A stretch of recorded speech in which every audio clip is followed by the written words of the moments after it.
अस्सलाम वालेकुम। Welcome to you all. आज जैसा कि मैंने आप लोगों से राय ली थी, आई एम सॉरी मुझे अपलोड करने में ज़रा देर हो गई रमज़ान की वजह से।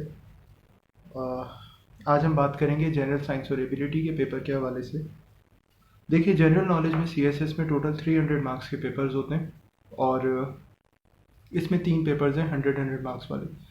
पहला पेपर होता है जनरल साइंस और एबिलिटी का, जिसके 100 मार्क्स होते हैं। दूसरा पेपर जब होता है तो वो होता है करंट अफेयर्स का, जिसके 100 मार्क्स होते हैं। और तीसरा पेपर होता है पाकिस्तान अफेयर्स का, जिसके 100 मार्क्स होते हैं। ऑल टुगेदर आपको इस 300 के पेपर में से, यानी 100 marks for each subject, in 300 marks में से you have to score at least 120 marks to clear this paper, which is collectively known as general knowledge, जिसमें 100 मार्क्स की साइंस है, 100 मार्क्स के करंट अफेयर्स और 100 मार्क्स के पाकिस्तान अफेयर्स। आपको इन तीनों में से टोटल मिलाकर 120 या उससे ज़्यादा स्कोर लेना है। अब ऐसा भी हो सकता है कि कोई साइंस का स्टूडेंट है जिसके जनरल साइंस और एबिलिटी में से 100 में से 80 मार्क्स आ जाते हैं। करंट अफेयर्स में अनफॉर्चुनेटली वो 30 स्कोर करता है, पाकिस्तान अफेयर्स में 20 स्कोर करता है। लेकिन इन तीनों को मिलाकर क्योंकि उसका स्कोर 120 से ऊपर जा रहा है, इट मीन्स उसका जनरल नॉलेज पूरा क्लियर हो गया। ठीक है, मार्किंग इन तीनों की कलेक्टिवली होती है। अब आ जाते हैं जनरल साइंस और एबिलिटी के सिलेबस पर। 60 मार्क्स इसमें जनरल साइंस पोर्शन के हैं और 40 मार्क्स इसमें एबिलिटी पोर्शन के हैं। यूजुअली जो 20 एमसीक्यूज होते हैं वो सारे के सारे साइंस के ही होते हैं, और फिर उसके बाद 20 मार्क्स वाले जनरल साइंस में 2 सवाल करने होते हैं आपने। उसके बाद फिर पार्ट बी होता है पेपर का, जिसमें एबिलिटी सेक्शन से आपने 20 मार्क्स वाले 2 सवाल करने होते हैं। थोड़ी सी बात कर लेते हैं पेपर फॉर्मेट के हवाले से। जब आप पेपर फॉर्मेट पे जाएं, बेटा ये चीज़ जहन में रखिए कि जो भी पेपर आप करने जा रहे हो, अपना एक रूल बना लो कि not more than 15 minutes you have to clear your MCQs portion. आपने किसी सूरत अपने एमसीक्यूज को 15 मिनट से ज़्यादा टाइम नहीं देना। जो आपको आता होगा वो आपको देखते ही क्लिक कर जाएगा, जो नहीं आता उस पर ज़्यादा टाइम स्पेंड करने की ज़रूरत नहीं है। वो सिंपल एक आपने गेस लगाना है, because there is no negative marking. तो what you can do is कि अगर आपको एक एमसीक्यू 20 एमसीक्यूज में से 3 नहीं आते या 4 नहीं आते, उन सब का आंसर सेम लगा दीजिए। सबका आंसर बी लगा दें या सबका आंसर सी लगा दें। उसमें से अगर कोई एक दो भी होंगे जिसका आंसर बी या सी होगा तो एटलीस्ट वो आपके ज़रूर सही हो जाएंगे। अदरवाइज तो जितने नहीं आते वो सारे मार्क्स आपने लूज़ कर लिए। ठीक है, जब हम आते हैं एमसीक्यूज़ के पोर्शन पर, उसमें आपने 20 एमसीक्यूज़ किए, एक अलहदा शीट होती है वो कर लिया आपने, काम ख़त्म हो गया। उसके साथ साथ ही आपको डिस्क्रिप्टिव आंसर शीट मिल जाती है, डिस्ट्रीब्यूट हो जाती है। अब आपने उसमें पेपर में देख लेना है कि वो कौन से 2 क्वेश्चन हैं जो जनरल साइंस के आप करेंगे और वो कौन से 2 क्वेश्चन हैं एबिलिटी के जो आपने करने हैं। आई वुड रिकमेंड यू कि आप लोग एबिलिटी पोर्शन वाले सवालात को पहले अटैम्प्ट कर लीजिएगा। रीज़न उसका यह है कि एबिलिटी वाले पोर्शन में आपके लिए डिफरेंस क्रिएटिंग स्कोप कम होगा। मैथमेटिक्स का एक क्वेश्चन है, अगर मेरा आंसर 15 आना चाहिए तो मिस्टर एक्स का भी 15 आएगा, मिस वाई का भी 15 आएगा।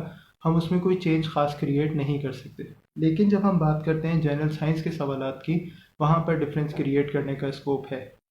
अगर एसिड रेन के कॉजेज़ एंड इफ़ेक्ट्स पूछे में, हो सकता है मुझे 5 कॉजेज़ और 5 इफ़ेक्ट्स याद हो, आपको 2 कॉजेज़ 2 इफ़ेक्ट्स याद हो, किसी और को सवाल में थोड़ा बहुत ही कुछ याद हो, उसने एग्जैक्टली वो क्वेश्चन प्रिपेयर नहीं किया हुआ, तो उसमें डिफरेंस क्रिएट करना होता है। तो वहाँ पर आपको ज़रा बना सजा के लिखना पड़ता है, हेडिंग ज़्यादा लगानी पड़ती है, वहाँ टाइम ज़्यादा लगता है।